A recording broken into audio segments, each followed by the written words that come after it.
말씀과 함께하는 따뜻한 오늘 큐티온. 너 인자야, 너는 날카로운 칼을 가져다가 삭도로 삼아 내 머리털과 수염을 깎아서 저울로 달아 나누어 두라.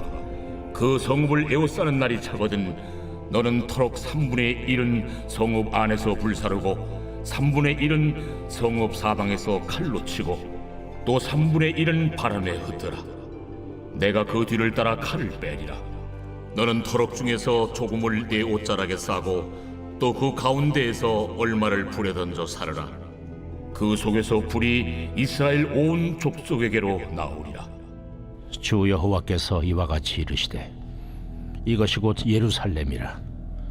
내가 그를 이방인 가운데에 두어 나라들이 둘러있게 하였거늘 그가 내 규례를 거슬러서 이방인보다 악을 더 행하며 내 율례도 그리함이 그를 둘러있는 나라들보다 더하니 이는 그들이 내 규례를 버리고 내 율례를 행하지 아니하였음이니라.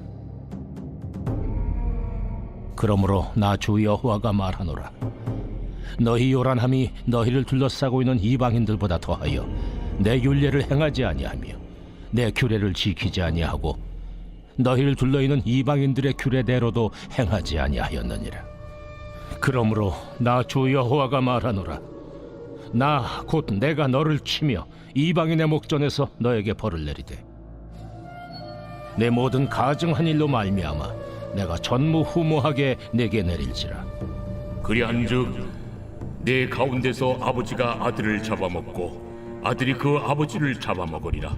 내가 벌을 내게 내리고 너희 중에 남은 자를 다 사방에 흩으리라.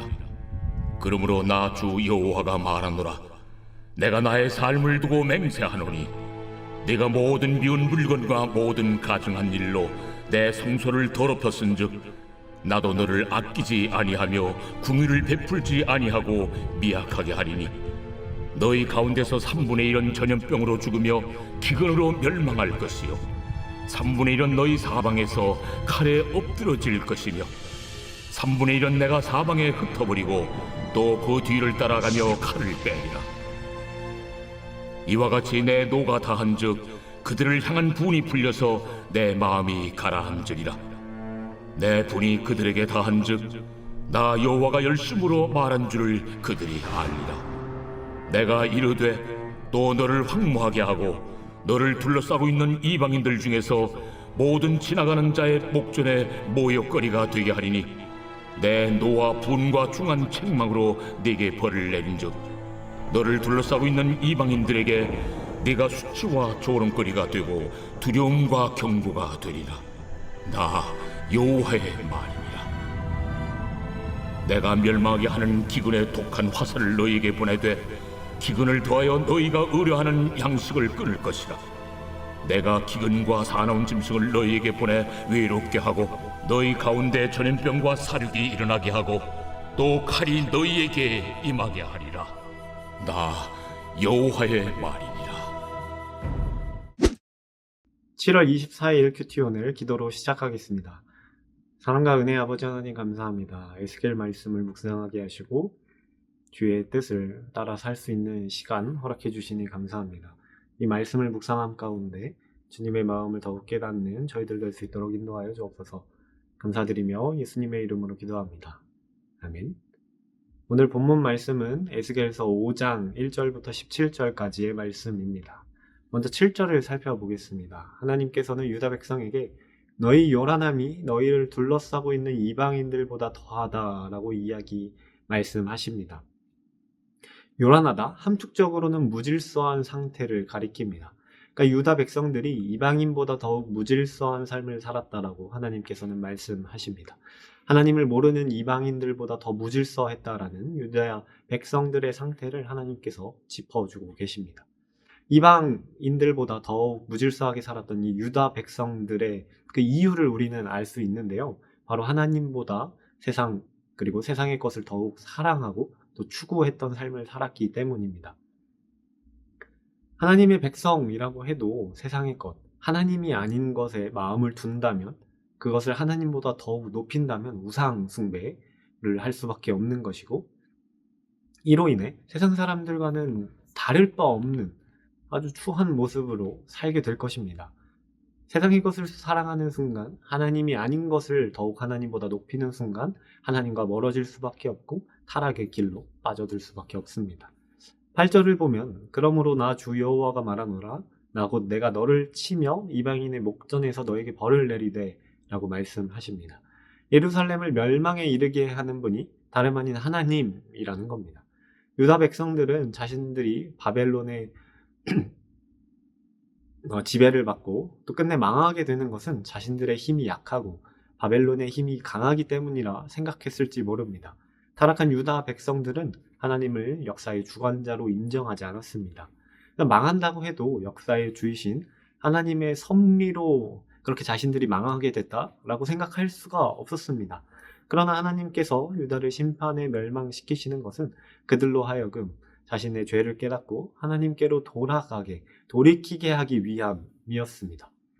표면적으로 보면 이 세상에서의 많은 일들이 우연히 일어나는 것 같고 그저 누군가의 생각이나 의지에 따라서 일어나는 것처럼 보이기도 합니다. 하지만 이 만물 그리고 역사의 주관자이신 하나님의 섭리와 허락 가운데 이 모든 일들이 벌어집니다.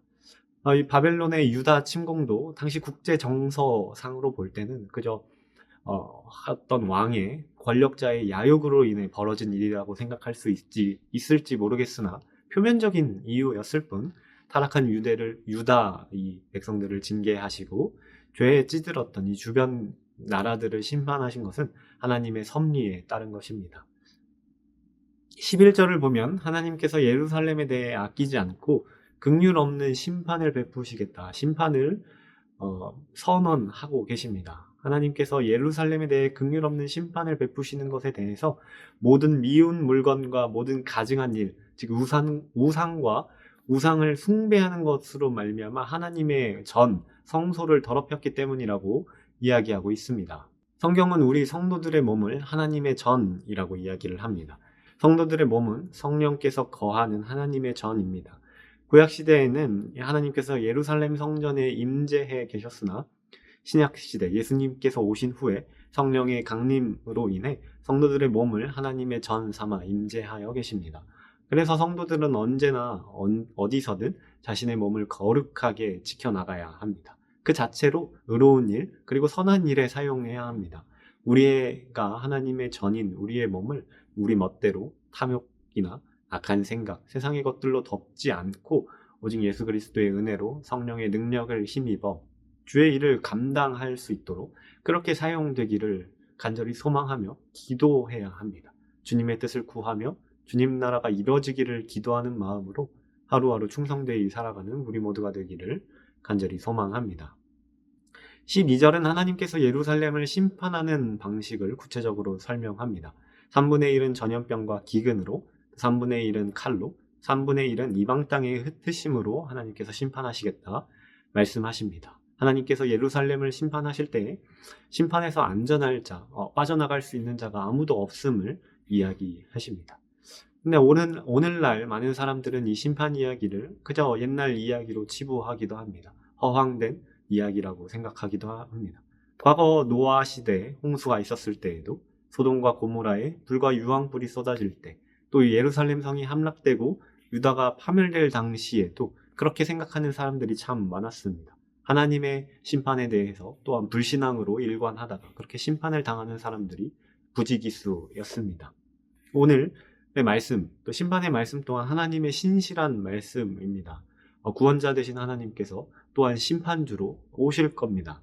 하나님께서는 구원을 베푸시기도 하지만 또한 축복을 베푸시기도 하지만 심판을 또한 하시는 분입니다. 이 말씀을 기억하면서 우리가 정말 하나님의 말씀 앞에 어떻게 살아갈 것인가, 하루하루를 하나님의 뜻에 걸맞게 살아갈 것인가, 구원을 베푸시고 축복을 베푸시겠다 말씀하시는 것처럼 또한 심판을 하시겠다 하나님께서는 말씀하십니다. 이 말씀 가벼이 여기지 않고 내 삶 가운데 매일매일 정말 예수 그리스도를 닮아가고 있는가, 드러내고 있는가, 성령의 인도하심 따라 걸어가고 있는가, 그 말씀 앞에 내 자신을 내어놓고 있는가 고민해 보시면서 또 묵상하면서 그 말씀 따라가는 우리 모두가 되기를 간절히 소망합니다.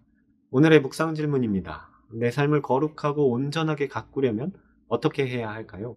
이 묵상 질문을 놓고 더 깊은 기도의 자리로 나아가겠습니다. 기도하겠습니다.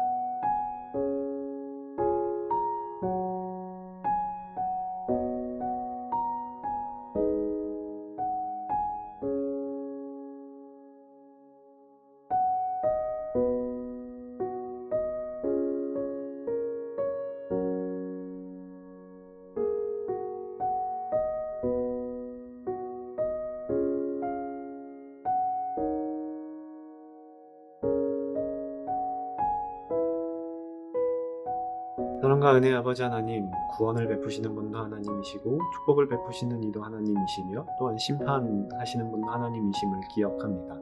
우리가 하나님의 말씀을 내가 듣고 싶은 대로만 듣고 멋대로 판단하고 해석하는 것이 아니라 있는 그대로 하나님의 말씀으로 받아들이며 내 뜻과 내 생각 내려놓고 하나님의 뜻과 계획 가운데 온전히 설 수 있도록 인도하여 주옵소서. 감사드리며 예수님의 이름으로 기도합니다. 아멘.